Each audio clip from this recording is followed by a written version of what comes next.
I think the courts must continue to exercise their responsibilities.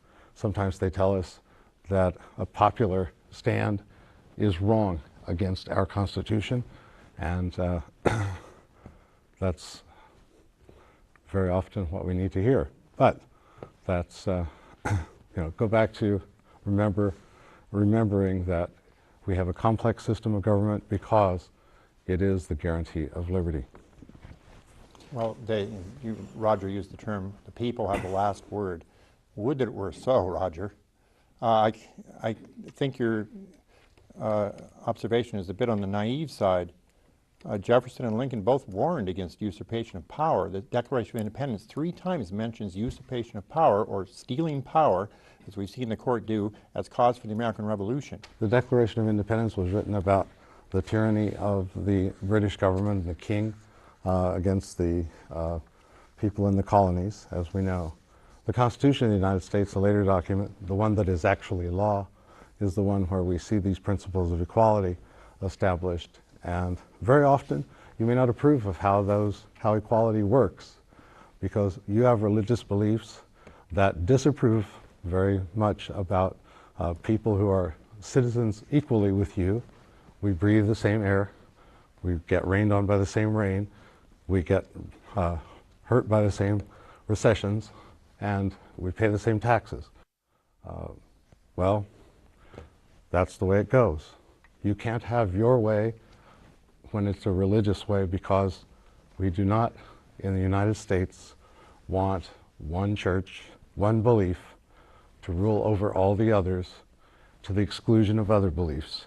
We all know that many Christian churches welcome and accept and support compassionately and lovingly the families, gays and lesbians, their children, and so I hope will all the citizens of the state of Washington. Well, let's focus on this question from Mr. Wilbur and followed by Mr. Backholm. In the focus of Referendum 71, some believe that the referendum is a civil rights issue, not a religious-based issue. The question is this about civil rights or the rights of marriage? Mr. Wilbur.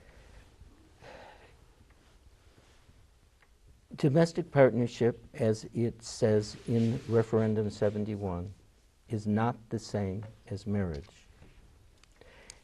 It is giving people those protections that can be sanctioned by state law that will make them equal in their relationship to their partner. It is not about marriage. It is about civil rights. The equation, Everything But Marriage Act, is a misnomer, because it isn't everything but marriage.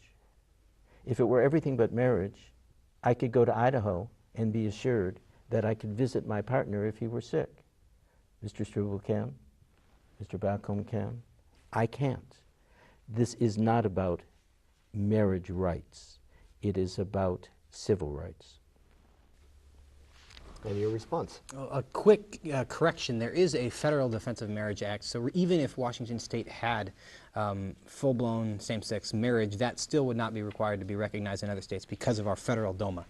So that is why on this, with Referendum 71, eliminating the legal differences, whether you call it marriage or domestic partnership, it is doing everything that Washington State has the ability to do to make these relationships equal. They do have different terms. But I'd like to clarify, because there's a thread through this discussion that we're having, that there is no right to marry whomever you want. If such a right were found, then I would also have the right to marry my brother or my mother or my married neighbor. And so no court in the jurisdiction we're in, whether federal or at state level, has found that there is a fundamental right to marry the person of your choice. And there are very few people who, even though they say that they would support that, actually support that, because there's very few people who support the other people that would be adults in loving, consenting relationships who would also have to be included in this. And if everyone understands this who is a parent that has more than one child, if your child comes to you and asks asks you for something, your answer will invariably be influenced by the fact that you can reasonably expect one of your other children to ask for the same thing. And if you're going to say yes to one child, on what basis are you going to say no to the other child? And so I would ask the panel, and just propose this to the public in general, to think about this.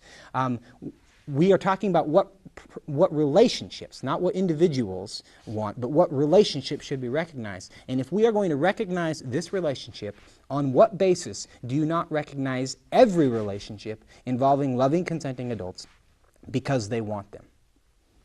This referendum doesn't address that. This referendum has nothing to do with the love between a father and his daughter, for example, or polygamists, or underage people, or related people.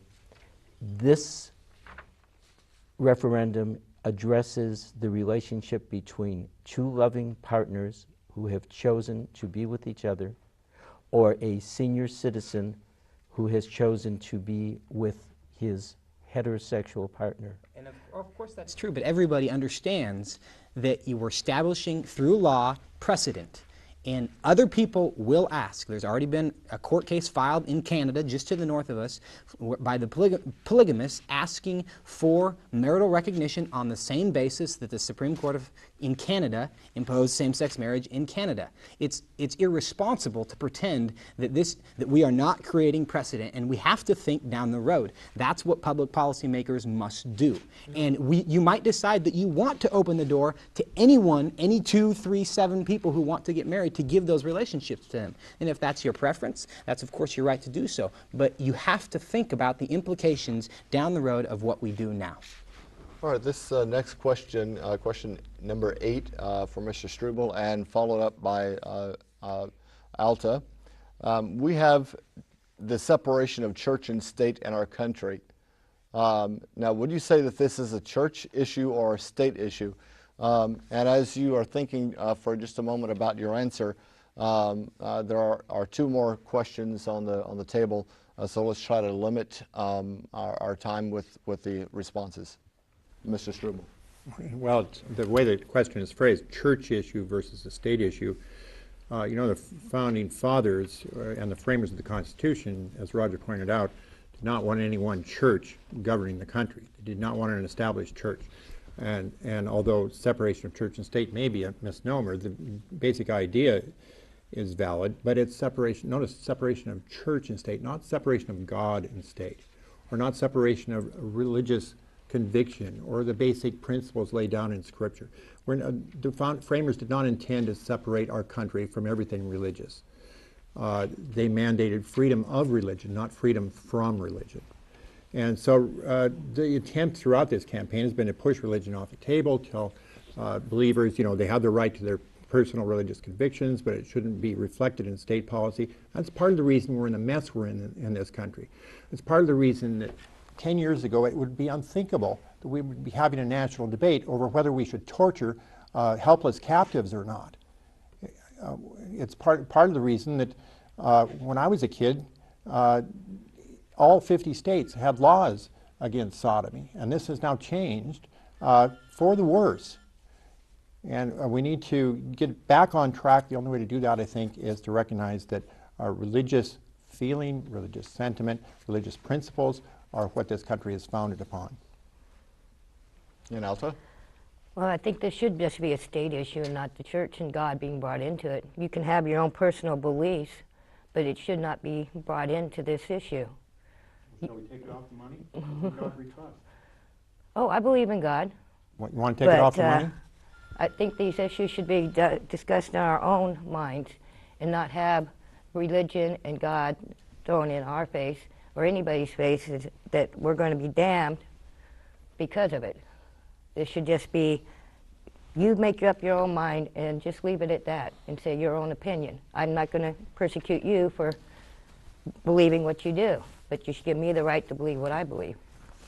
Well, you know, Roger mentioned his background was in political science. Mine is in history. And on the $1 bill, there's the Great Seal of the United States, which was adopted by the Continental Congress right after our victory at Yorktown, which the framers And the founders pretty much recognized it was a miraculous thing that we were able to defeat the mighty British Empire. And so they put